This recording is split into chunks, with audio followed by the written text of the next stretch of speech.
Hey there, I'm Jordan with Kinetic Yankee Peddler, and I'm going to show you how to change out a tire or tube on your recumbent trike. Now first off, a tire lever is what you're going to need, and I like to start off opposite of the valve stem.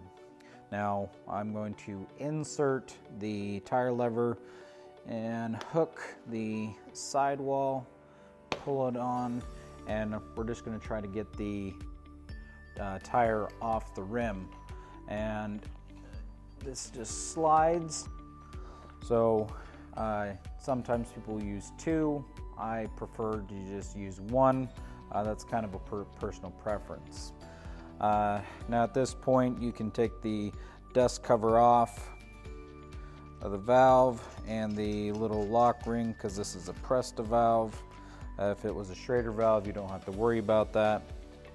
Set those aside.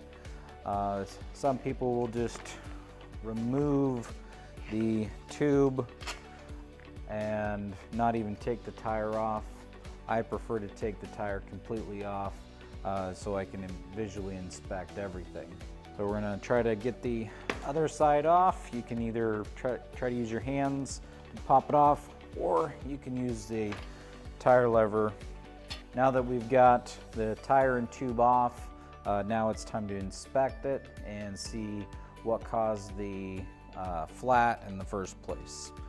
Typically what I'll do is pump up the tube and see if there's a puncture on the outside or possibly the inside, or if there's two little holes together that look like a snake bite. I know that it was a pinch flat. Tire, I'm going to inspect as well. Even if I don't find anything on the outer side, it's always good practice to do that. So what that looks like is just running my fingers inside like this, visually inspecting the outside of the tire, and then if I find something in there, I can pull it out or do whatever is necessary. Now if there is something wrong with the tire, I'm going to replace it, but if there's a little gash or something in here, you can put what they call a boot in there, just for temporary sake. Even a dollar bill folded up in there, it gives it enough rigidity to get you home for the day. So you've got a new tube, and you made sure it's either a new tire or your old tire is still good. You're going to want to put the tube inside the tire, and I prefer to have the tube pumped up just a little bit, just so the form factor is there. Then we're going to orient the tread which way it needs to go if that is needed, and then I like to put the stem in first, and then I'm going to work one of the sidewall onto the rim, just using my thumbs here till it's all the way on. And if you needed to use a tire lever for that, you can. It's best not to use the tire lever when you're putting the tire back on, just so you don't pinch the tube. Starting up with the valve stem again, we're gonna work our way around, just using the palms of the hand and then thumbs. And as you get up to this point here, it's gonna get pretty tough.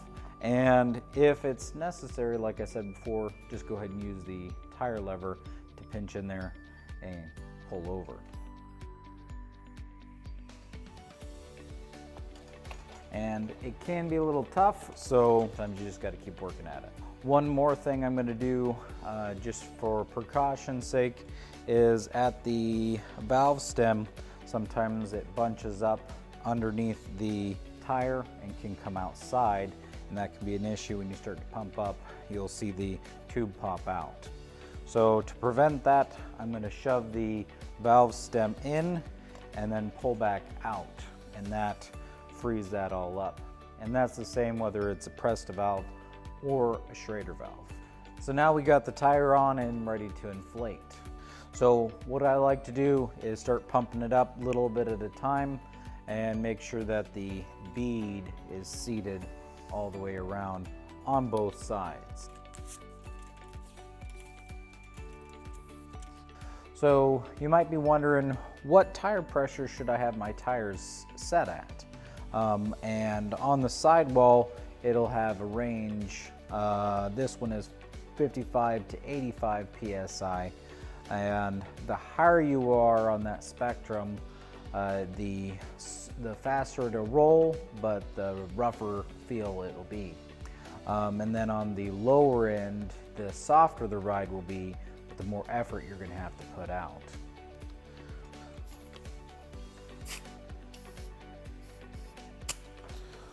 Now that you got your tire pressure up to where you want it to be, you've now replaced your tire or tube, and you're good to go for another ride. Thanks for watching. Hope you found it helpful. Have a good day.